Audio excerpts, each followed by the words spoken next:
عزم من شکسته ای، در کام او نشسته ای، نوشی تو بر سنگین دلان، زهری به کام خستگان.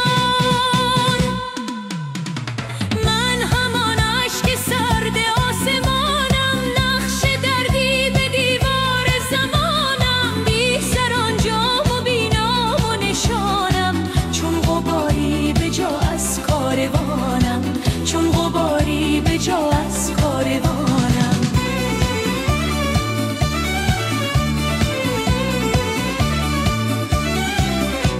تو ای ساغر هستی، به کامم ننشستی، ندانم که چه بودی، ندانم که چه هستی. تو ای ساغر هستی، به کامم ننشستی، ندانم که چه بودی، ندانم که چه هستی.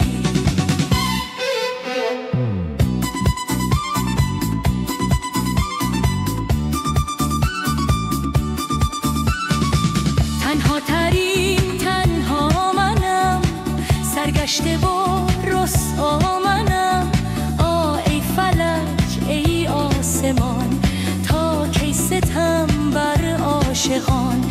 بشنو تو فریاد مرا، ای خدای مهربان. عشق تو خوابی بود و بس، نقش سرابی بود و بس، این آمدن این رفتنم، رنج و عذابی بود و بس.